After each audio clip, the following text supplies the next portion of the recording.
Good morning, everyone, and welcome to Unity Halton Peel on this January 11th of 2026. And we're so grateful to have you with us. And this morning we welcome Reverend Dr. James Simmons. Let's repeat together our mission statement. Our mission to lovingly inspire transformation and be of service to the world. And our daily word will be read by Ruth Ellen Henderson this morning. Go ahead, Ruth Ellen. Today's daily word is guidance. I follow divine guidance with faith and confidence. Created in the image and likeness of God, I have creative power to bring my ideas to life. I choose which thoughts to nurture and grow, and where and how to invest my time and energy. Like a sailor preparing to embark upon the open sea, I do not travel alone.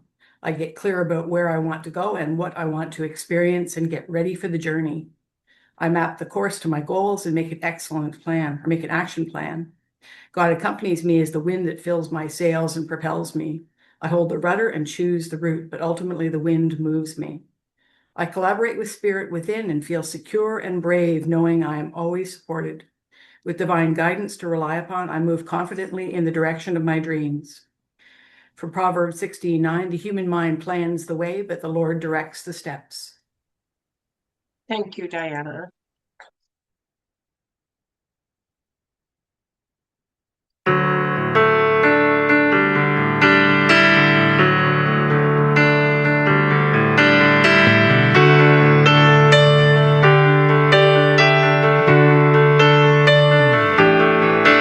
I love with the heart of God within me. I sing with the voice of God within me. I rest in the peace of God within me. Everything praises God within me. I know with the mind of God within me. I pray with the faith of God within me. I trust in the power of God within me. Everything praises God within me. I am a safe and loving place, born of beauty and amazing grace.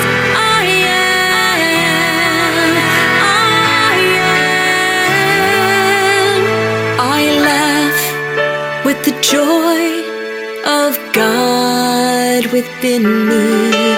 I shine with the light of God within me. I am who I am 'cause of God within me. Everything praises God. Everything praises God. Everything praises God.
Such a beautiful song. Let's repeat our affirmation for 2025 that we're pulling into 2026 with us. We at Unity Halton Peel are blessed with an abundantly thriving community. It is done, and so it is. In the month of January, the real purpose of your life is to express the creation of God, and we hold that affirmation in our hearts. And look at this beautiful picture of Unity Village covered with snow. Doesn't happen very often there, but that's gorgeous. And as we pray and meditate during the month of January, please also include Unity Vancouver Island, Unity Canada Board of Directors in your thoughts and prayers. Our opening prayer this morning will be led by Reverend Dr. Jane Simmons, and she will lead us in our lesson. I have faith in God. Go ahead, Jane. Yes. Well, good morning, everyone. I think we should shift the wording to what we just heard in that beautiful song. I have faith of God. Can you feel the difference of that? Because faith is one of our 12 powers, and it is of God. And so we call on that faith now to come forth. It's there already, deep within us, just awaiting our recognition and expression. I have the faith of God. Faith to do all things that are mine to do. Faith to be who I've come here to be, to step into the truth of who I am, and to be the change that I am seeking in the world. Every one of us here to make a difference. And so we open ourselves to that truth, and we stay steadfast in our knowing that we are of God, that within us is a mighty power that can lift us throughout whatever is happening in the world and in our lives. And for this, we are grateful. So it is. Great. Well, good morning to you all. I always so love to come and be with this community. It's just makes my heart so happy. I hope you've had a wonderful holiday season, and that as we step into 2026, my prayer and my vision is for us to be renewed and anticipating a transformative year that we can all participate in bringing forth. My talk title is, there we go. My talk title is We Were Made for These Times, and it is based on a book that I've recently read of that name by a former Buddhist nun who lived at Plum Village with Thich Nhat Hanh for many years. Her name is Kyra Jewel Lingo. And this book for me was a wonderful reminder that we all have within us what we need to be successful, no matter what the outer world might be telling us, no matter what's going on up there. And there is a lot going on. Have you noticed this? This past year for many of us has been one of fear, anger, outrage, hopelessness, overwhelm, exhaustion, chaos, uncertainty.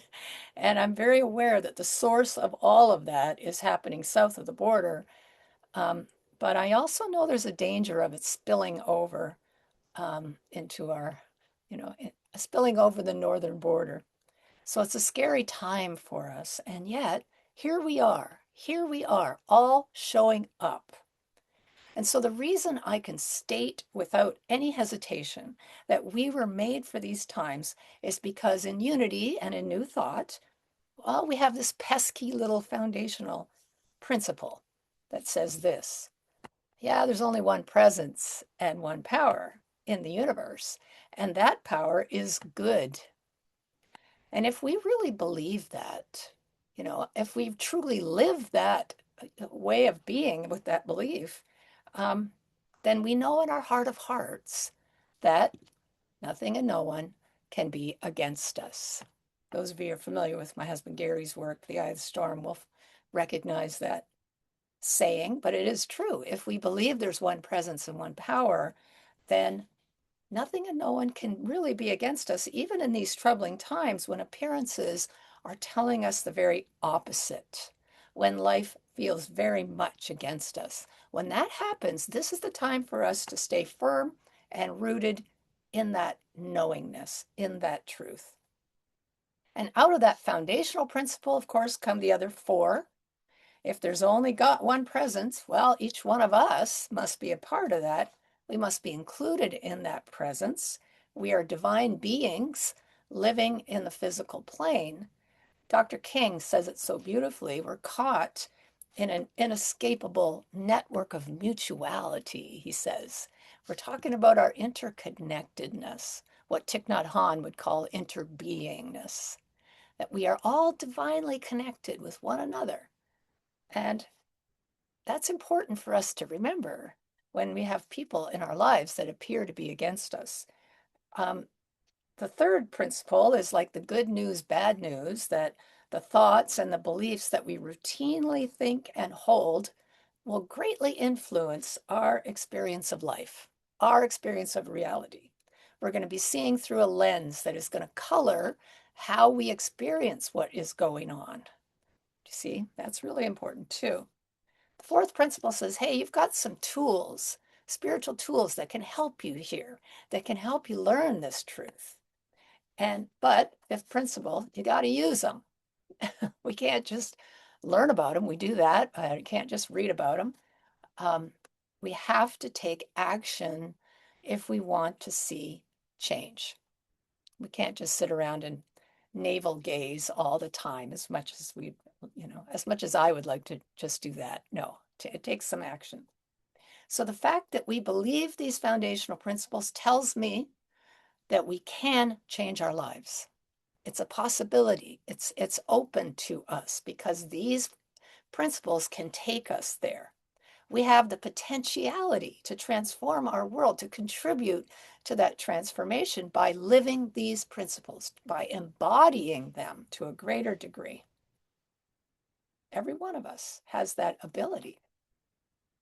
Because here's what I know. Spirit does extraordinary work through ordinary people.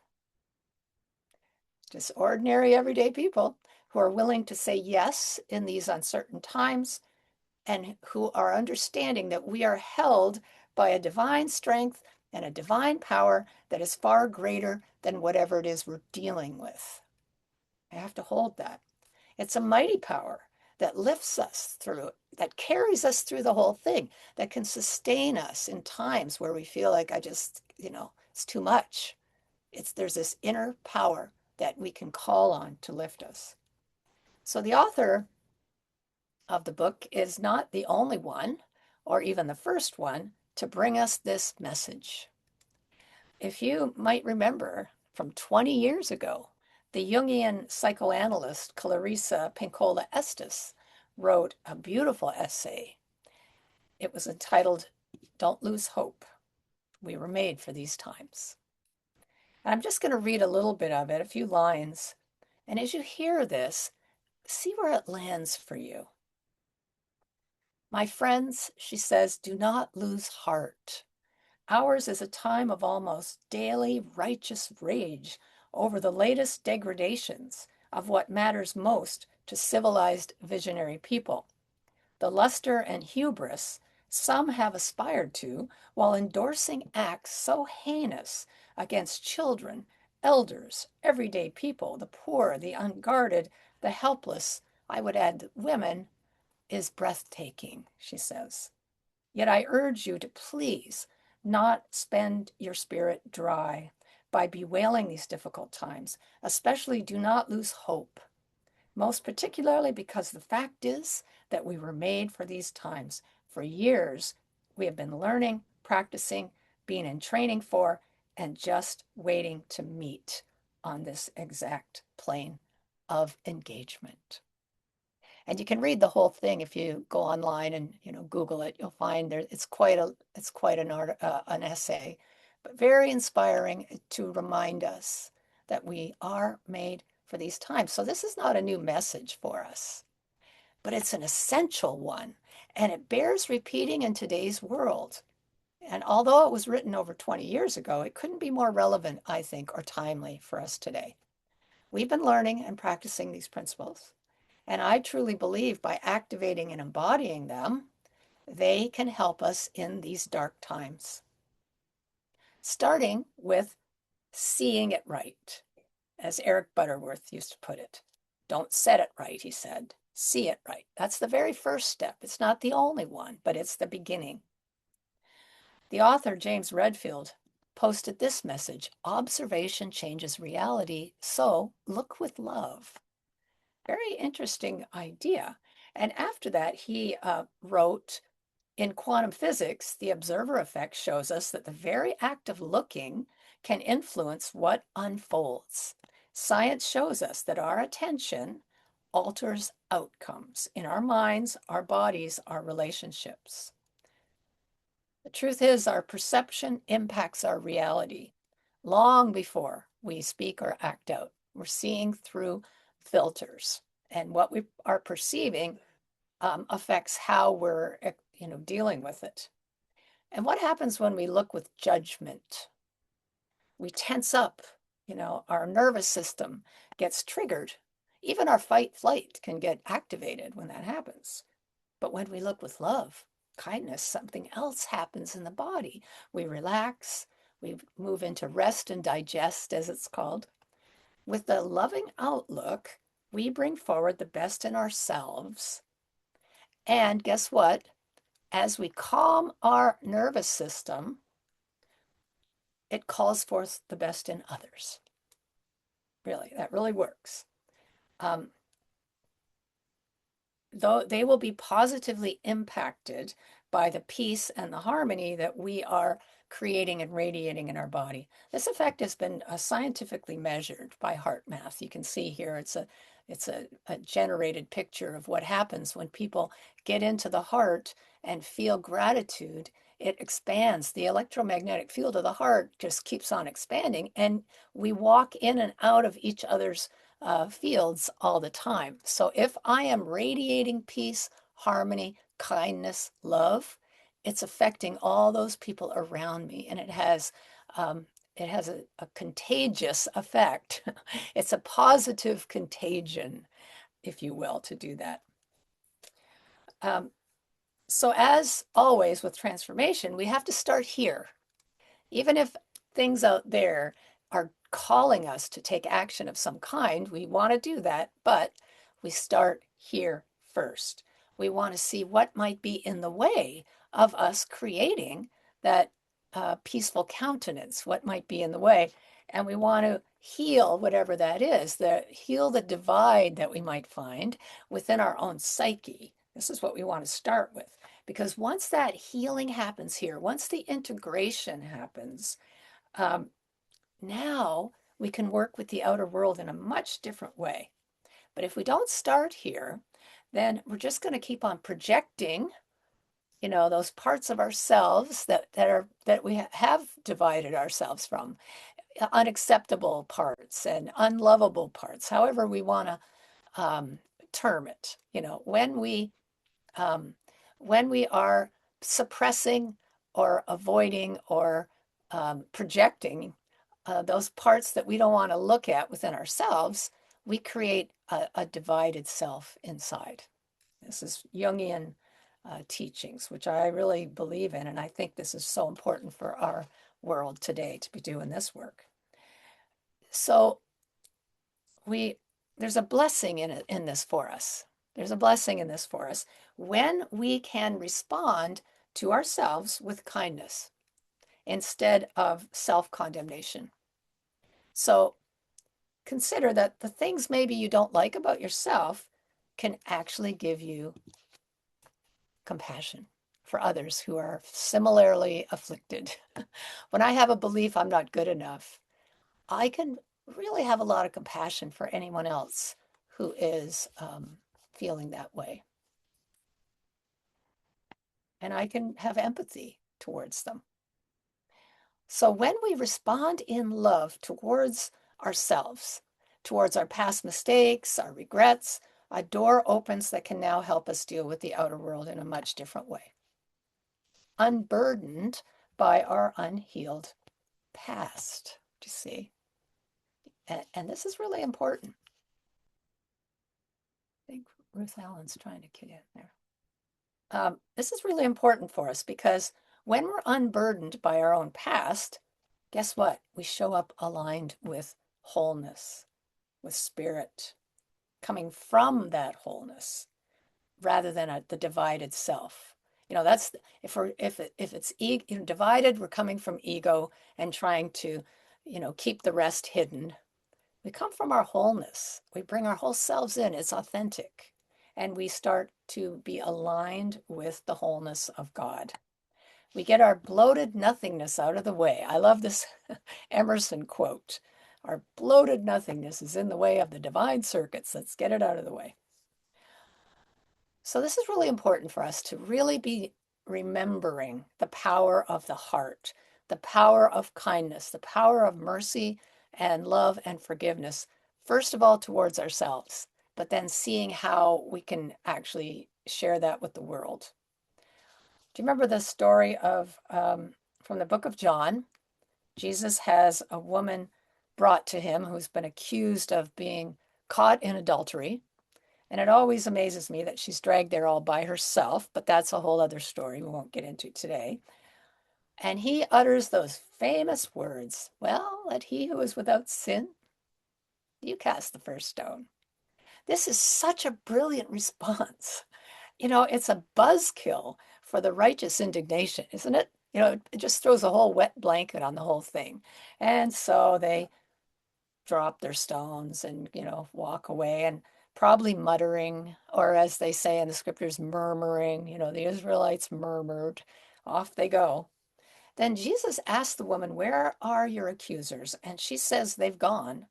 And he says something I think that is so profound, so beautiful, it makes my heart sing. He says, neither do I condemn thee. Neither do I condemn thee. Then he says, now go and sin no more. Off with you now. Learn from this mistake or whatever you want, but go. I don't condemn you either. Now, this story has such a powerful message for me about judgment, right? Judging.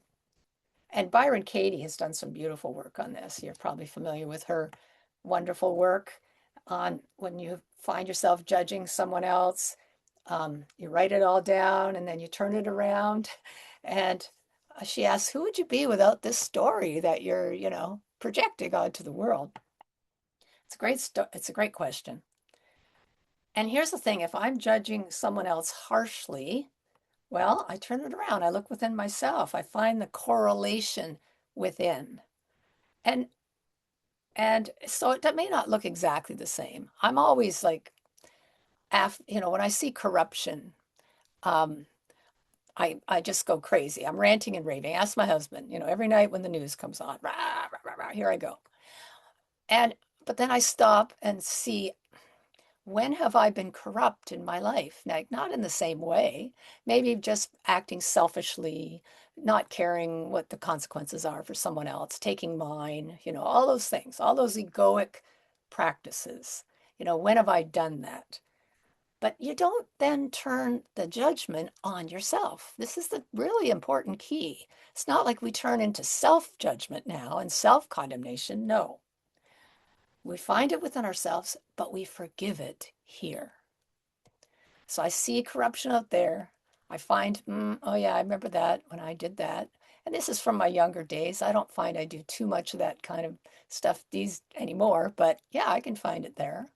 And then I forgive that past self for just, doing the best she could, with what she knew. And once I forgive it here, now I can look at what's happening out there with a much clearer heart. Doesn't mean I won't do something about it, but it means that I'm not dragging my unhealed past into the whole picture and projecting that onto the world. You see the difference? This is really, really important for us to get. now I might see that person as a fellow human being who's screwing up royally, just like I sometimes do. I'm seeing it right when that happens. I'm seeing it right. And I think of this a process as a form of the Hawaiian forgiveness practice of Ho'oponopono, if you've ever heard of that. You find it out there, a judgment of some kind, turn within, find the correlation, and forgive it here. Forgive yourself. And why does this work? Because when I am harshly judging another person, it's usually because there's something here I don't want to look at in myself. Projection is how the ego protects itself. See, if I can project that on you, I feel better about me. But when I start to see the outer world as a mirror of my own internal state, and then with love, kindness, compassion, forgive myself, now whatever's happening becomes a portal into my own awakening journey. I can wake up to something greater. And when we meet someone who's behaving in a way that's harmful or inappropriate, but we meet them with love, something extraordinary happens. The world subtly rearranges around our choice. You see, when I meet another's heart with compassion and empathy, the threads of separation between us begin to dissolve and something new can come forth as we meet the unlovable with love. We may still take action that says no to the behavior, but we do it from our wholeness rather than from our ego that's trying to get retribution or whatever's happening there. So let me be clear. Being made for these times doesn't mean that we're meant to accept injustice or cruelty or despair as normal. No, no, no. Forgiveness is not condoning harmful behavior. It's not endorsing harmful behavior. Acceptance does not mean complacency, you see, or resignation. It just means it's an acknowledgement and a recognition of what's unfolding without the internal baggage and seeing it clearly without the projection that is clouding the whole thing. Yeah, this isn't easy work. This is the advanced course. There's no question about this. When I'm seeing such outrageous, constant corruption and harmful behaviors, my first impulse is not to forgive myself. It's to strike out. It's to, rather than being kind or forgiving. Again, ask my husband how I am when the news is on at night. But the Bhagavad Gita says this: you want to see the brave, look at those who can forgive. If you're looking for a hero, find those who can return love for hatred. Jesus' message: love those who, persecute and hate you. So again, this is a tall order, but what's the alternative here? What we've been trying to do hasn't been working.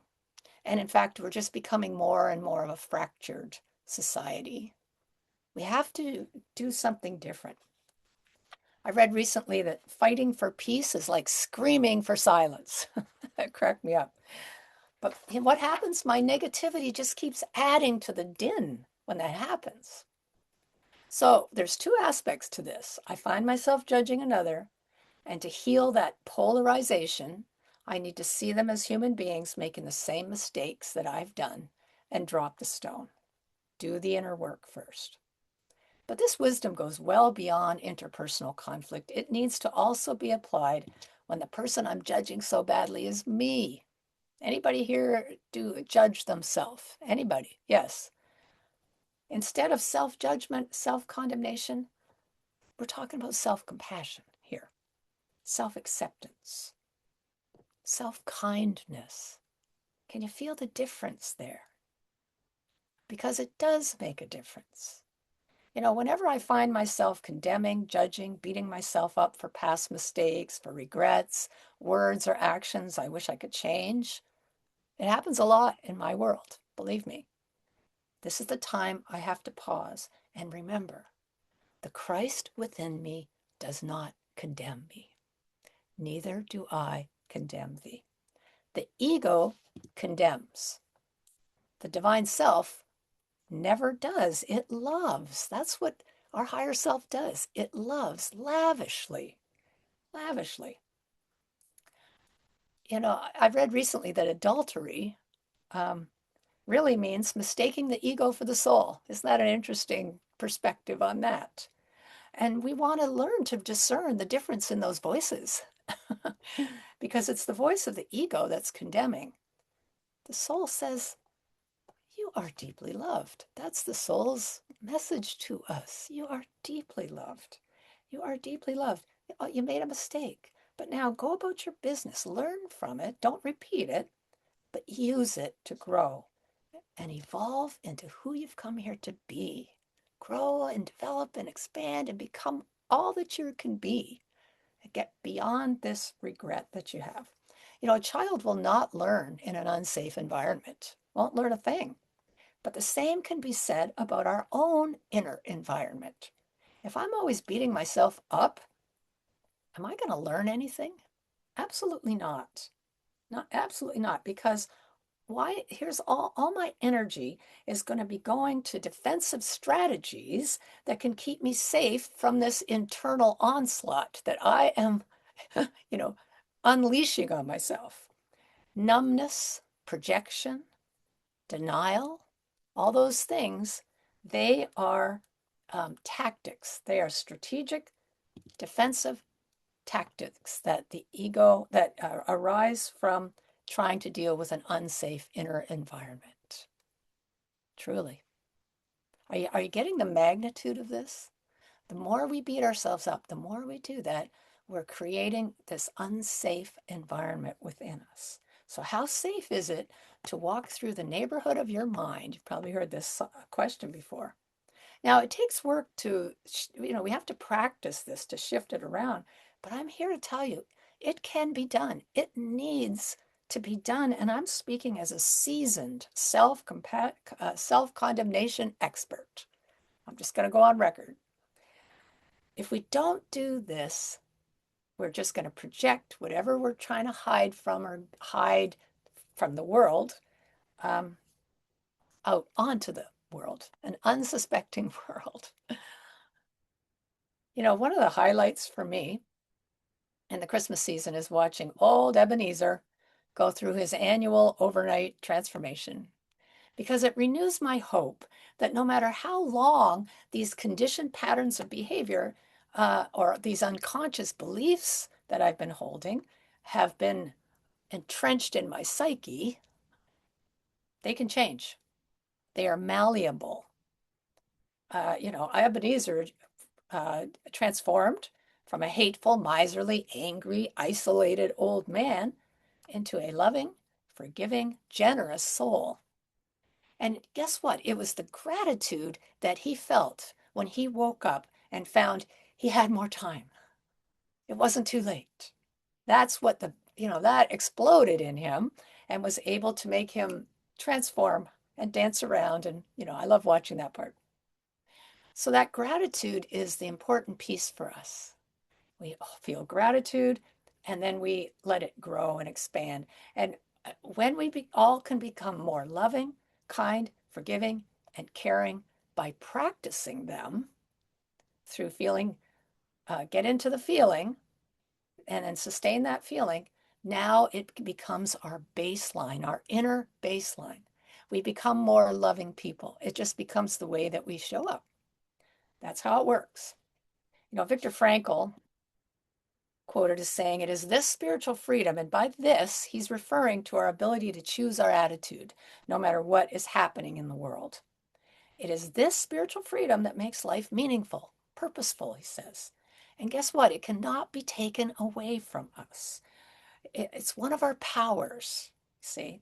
It can't be removed. It's innate within us. We have the power to choose right now, in this moment, how to respond rather than react. And I don't know about you, but I've been doing a whole lot of reacting, way more reacting than responding.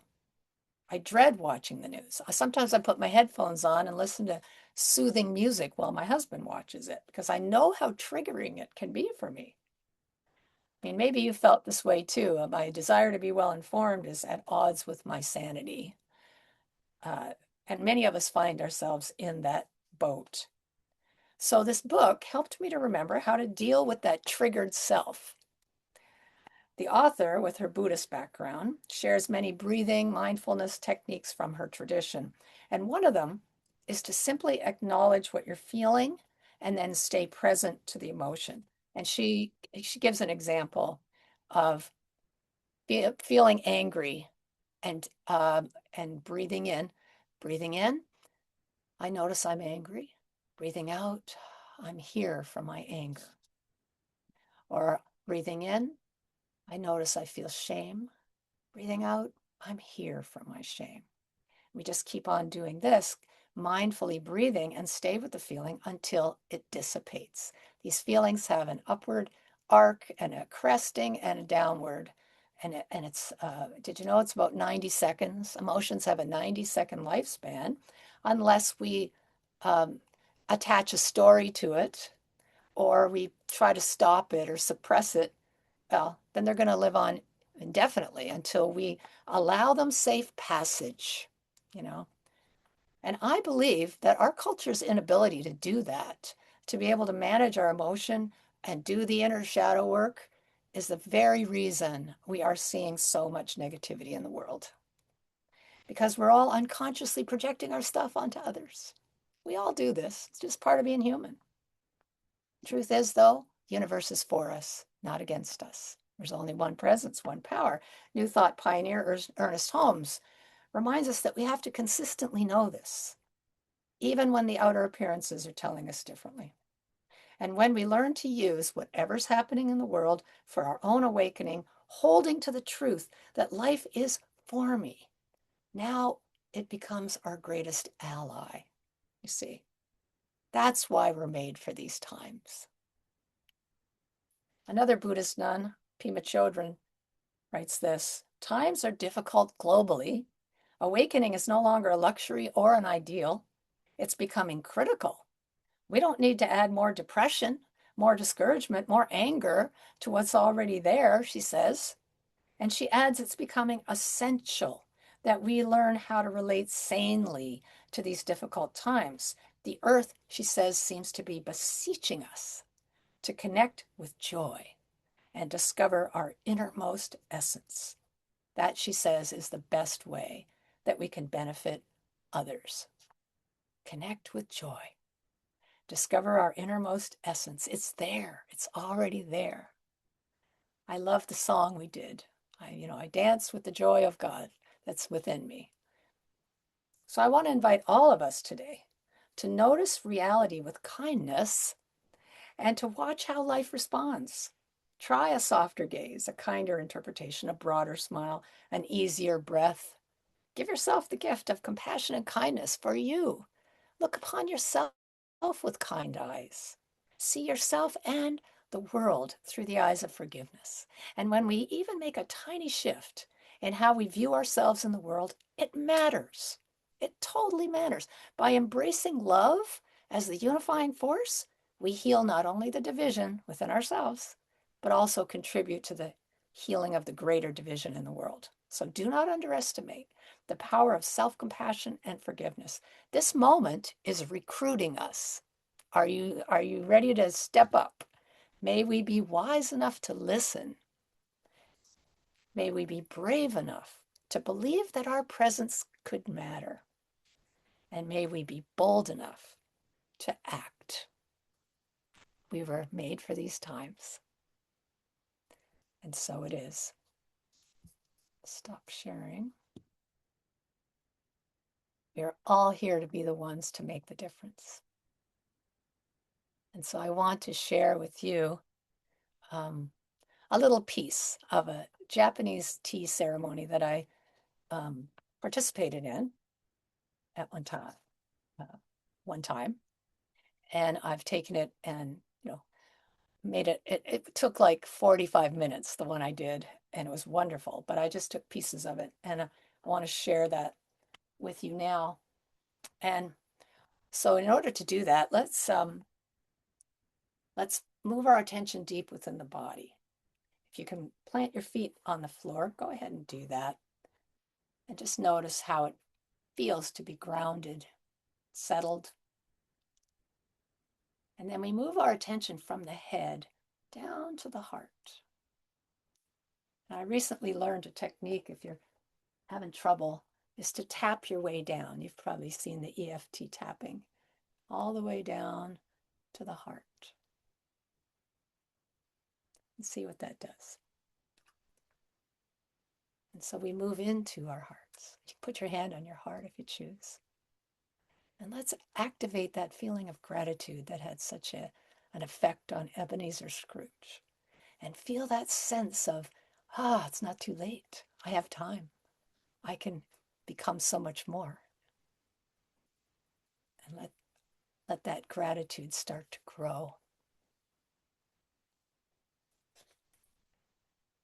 And we want to have gratitude for all who were instrumental in bringing this cup of tea into your life. So just imagine the box on the grocery store shelf, if that's where you bought it. See the grocery worker stocking the shelves with the tea. See the truck driver delivering the tea to the store. See all those involved with the processing of the tea, drying it, putting it in bags, packing the tea, maybe it's loose leaf, whatever, however it is. Just see all these workers doing their work so that you can have this moment with your tea. Keep going back, see it being picked right off the plant. See it being planted. Go right back to its origin, giving grateful thanks for every single pair of hands that made it possible for you to be enjoying this cup of tea. And I invite you to take a sip of your tea.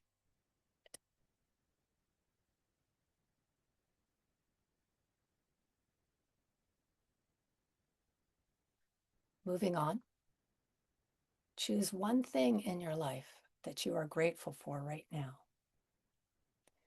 And feel the activation of that gratitude. Feel the expanding of the gratitude in your heart. Let it bring a smile to your face. One thing you're grateful for. Let that gratitude grow and fill your body. And just notice the cells of your body invigorated, coming to life. Feel your aliveness within yourself. And as we give thanks, I invite you to take a sip of your tea.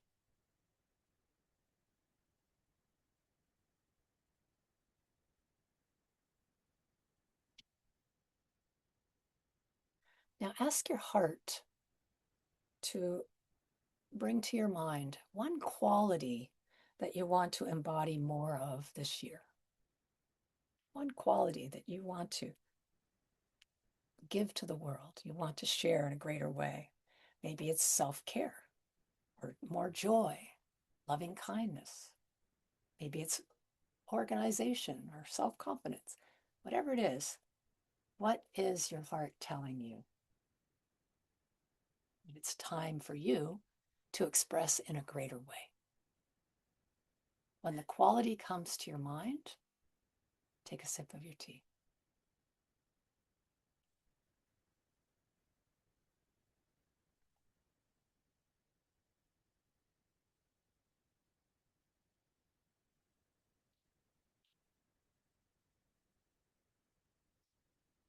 Now, who is one person that embodies that quality for you? Someone who models what you want to aspire to.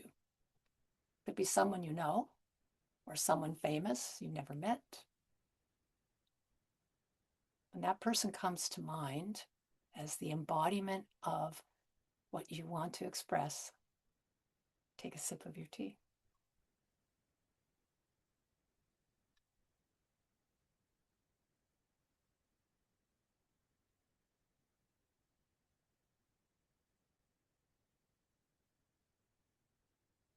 And as you take another sip of your tea, I'll invite you to hold it in your mouth and imagine it is made of light, exploding goodness inside of you. Just hold it in your mouth for a moment. Feel that goodness exploding in your mouth. Feel the energy of it moving throughout your mouth. And as you swallow, Feel the light exploding in warmth all the way down your body from your throat to your belly.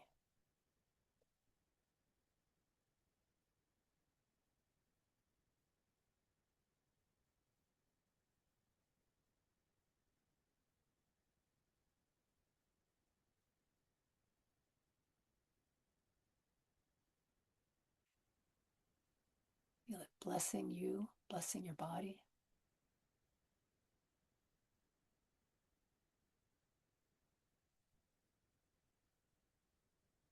Let's take a breath as we give thanks for this time together.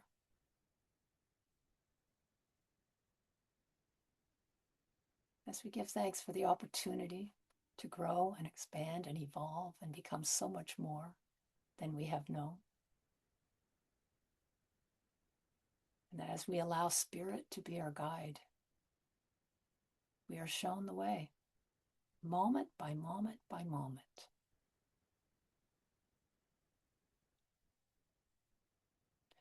Now, to finish our ceremony,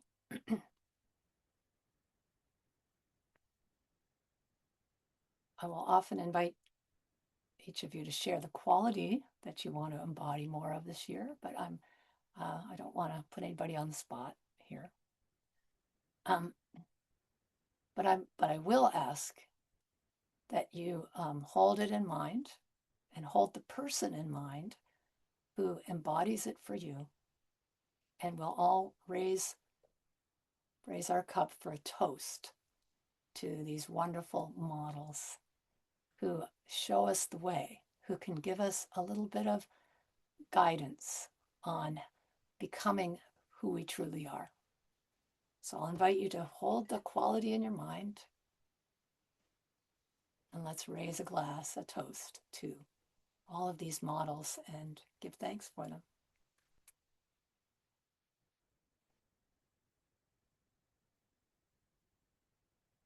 And my prayer for all of us is a happy, healthy, prosperous, transformative, exciting 2026. And I'm grateful for every one of you for being on this path and doing this work, showing up and showing up. The world needs you and needs your heart to be helping with the healing. And so it is. Amen.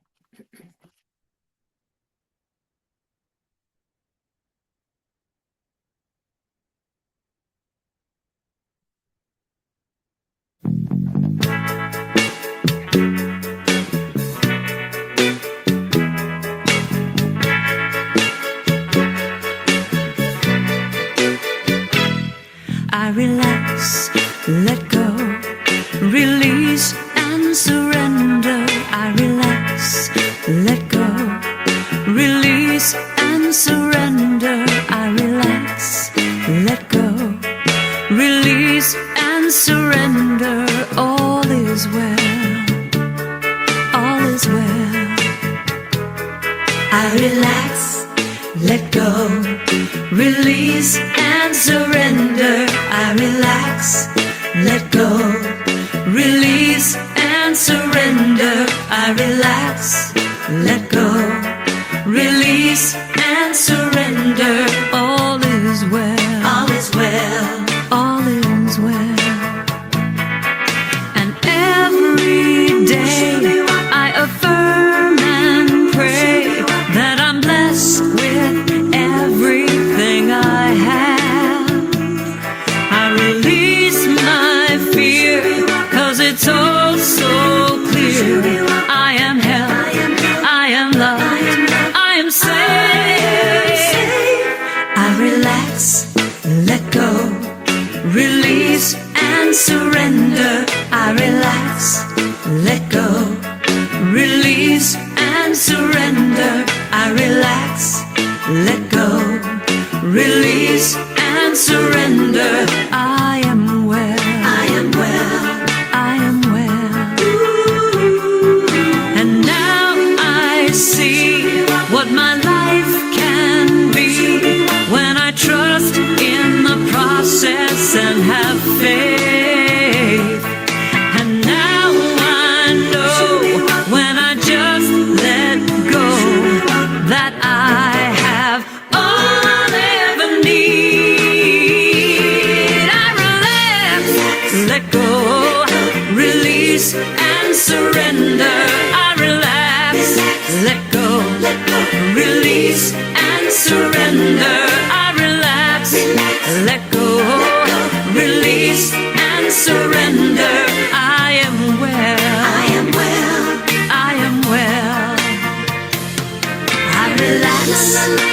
let go, release and surrender. I relax, let go, release and surrender. I relax, let go, release and surrender. All is well, all is well, all is well.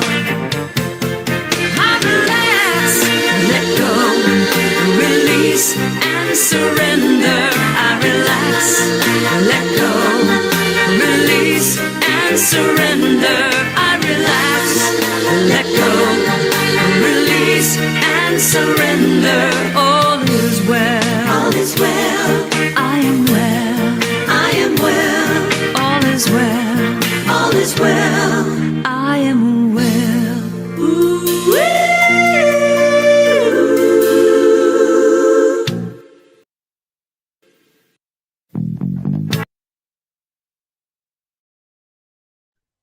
Thank you, Jane. Beautiful, beautiful lesson. And thank you, Diane Riley, for being with us and always present to hold the high watch for us. Diane is available for prayer anytime that you need it. You just send Diane a prayer request through prayerwithdiane@gmail.com. And if you want immediate connection, then please look to the bottom of your newsletter or our website for the Silent Unities prayer line, which there is someone present there 24/7 every day, every week of the year. And thank you, Diane. We welcome Wendy Carr, LUT, with us next week to Faith and Purpose, Unity's innate spiritual ability for January is faith. And we welcome Reverend Barbara Jean Schreiner-Trudell back with us. Reverend Barbara has been running on streaming and live church in Toronto for a little while and has returned to be able to offer her services occasionally. So we welcome her back. And at this moment, this time in the service, I'd like to take a pause to say thank you. Thank you to all of you for your continued support of this ministry. It's through your gifts and tithing that we are able to continue to offer services on Sunday morning, and we appreciate you so much. These are the methods that you can contribute to Unity, and the easiest way is through Interact at accounting at unityhaltonfield.ca. Thank you. And together, let's repeat this prayer of grace and thanks. Divine love, now flowing through me, blesses and multiplies all that I am, all that I have, all that I give, and all that I receive, and it is a blessing wherever it goes in the world. And during the month of January, our tithes will be directed to Eden Food for Change and Unity Canada. And Eden Food for Change is starting to promote the Coldest Night of the Year walk, which is the last Saturday between 4 and 6 in Toronto, in Mississauga. They're doing it internationally now. However, we support the Eden Food for Change Coldest Night of the Year walk in February. So looking forward to that. If you need a refresher of your newsletter or would like to know how to find out what's going on throughout the week or months ahead, on our newsletter at unityhaltonpeel.ca, you will find under resources how to sign up for the newsletter. And you will also see the calendar, which will provide you with any up and coming events. We're usually posted for 4 to 6 months in advance. This time we take a moment to bless all of the children. So together, children and youth of Unity and of the world, we love you, we bless you, and we appreciate you just the way you are. I am grateful for the children of the world. And our closing prayer is the prayer of protection. Together, the light of God surrounds us. I am light. The love of God enfolds us. I am love. Power of God protects us. I am power. The presence of God watches over us. I am presence. And wherever we are, God is. I am divine. And our closing song is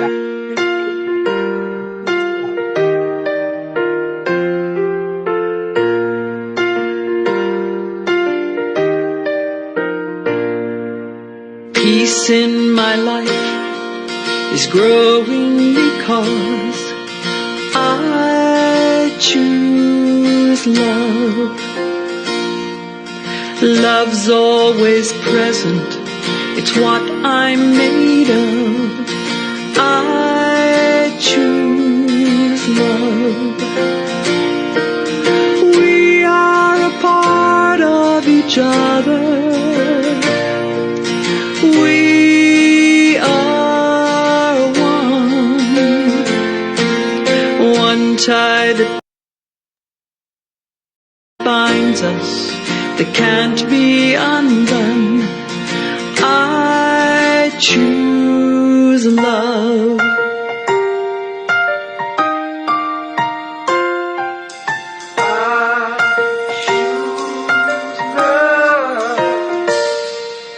Peace in my family is growing because I choose love. Let love be present, it's what we're made of. I choose love. We are a part of each other. We are one loving family, sharing one son. I choose love. Yes,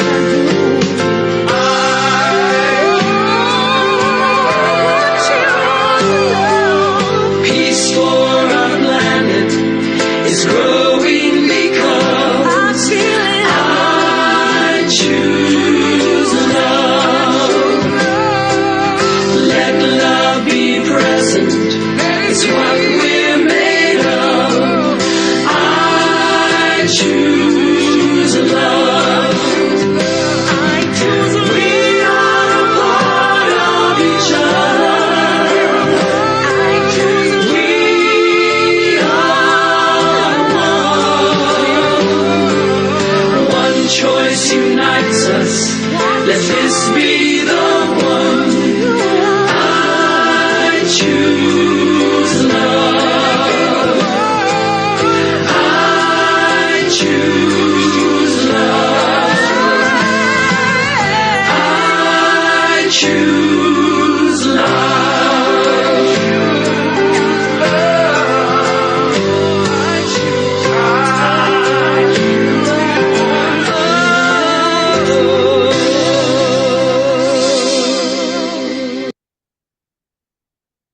Thank you for being with us this morning on January 11th, and we look forward to seeing you joining our gathering next Sunday morning.